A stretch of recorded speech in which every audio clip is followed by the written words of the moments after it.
When you're canning apricots, you're going to have some pieces and parts that really don't look so awesome, like you had to cut all the bugs and stuff like that out. Don't throw this away. What I like to do with this is make apricot leather. Apricot leather is just liquefied fruit that's been dried, and it has a nice pliable consistency, like leather. You can like roll it around your finger or do whatever. It tastes super delicious. Kids love it, and it's a great and healthy snack. So let me show you how I make this. I start first with my blender, and I literally put all the pieces and parts. Like you can see, this one had a lot of trauma to it. So put those in. These are kind of mushy. I'm going to put those in. I put the skins in too, and then I've got some of this other stuff that's just kind of pureed, left over from when I heated the fruit before canning, and those were the ones I didn't use. So anyway, so I've got some fruit in here. I also need to sweeten the fruit. I like to sweeten it with my apricot jam. So put about a spoon of that in or so. I don't need a lot of sugar.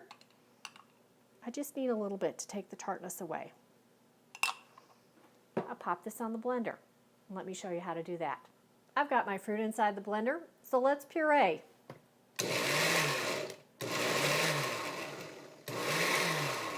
Blend it in spurts. You may have to stir it. Ooh, there it goes. This is the consistency of the pureed fruit. It's kind of like baby food almost, only maybe just a little bit more liquidy. I like to taste it.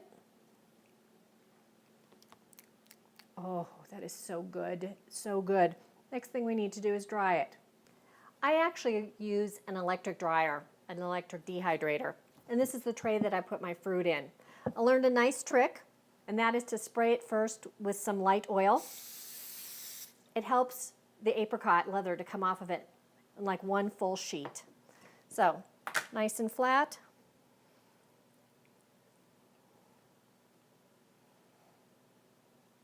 Spread this out like you're putting frosting on a cake.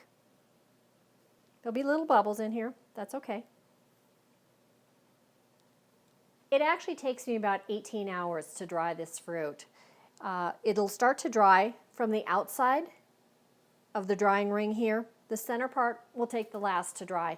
What I do is I put my finger on the leather here, and when I can touch it and it doesn't leave an impression of my finger, then I know it's ready to come off. I've put my leather inside my dehydrator stand here. Put the top on it. And I set it for 130 degrees. I think that my book says somewhere around 135. I'd rather dry it on lesser heat than more heat.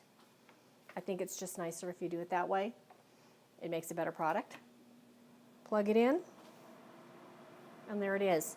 Another handy tip with this is this kicks out a lot of heat. If your house is hot, and especially your kitchen where you're canning, take this outside. Do your dehydrating outside. Folks, I'm back 18 hours later, and now I've got my apricot leather.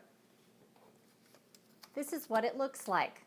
It's a beautiful, consistent orange and kind of a ripply texture here. When I touch it, nothing is sticky. It doesn't stick to my finger. So I know that this is adequately dried, and it's ready to be taken off the wheel here and rolled up into bite-sized pieces. Let's get started with that, okay? This is how I start when I'm going to take it off the wheel. I take my paring knife and I start just going around. Good. I've loosened the ends now, so I'm going to peel it back. Oh, this is so nice. Look at this. Okay, there it goes. Just lifts up, and it really is like a piece of leather. It's pliable. It's going to be easy to cut and easy to roll. I start by folding it in half, taking my kitchen shears, and just cutting. If you had a pizza cutter, that would work too. I fold it again.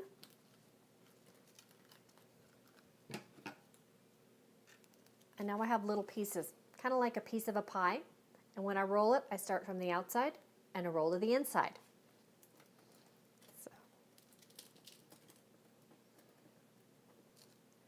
So there I've got my piece of fruit. Then I take plastic wrap. I put it in the center here and roll it up. And I put another piece next to it. And I just continue the process till the whole wheel has been rolled.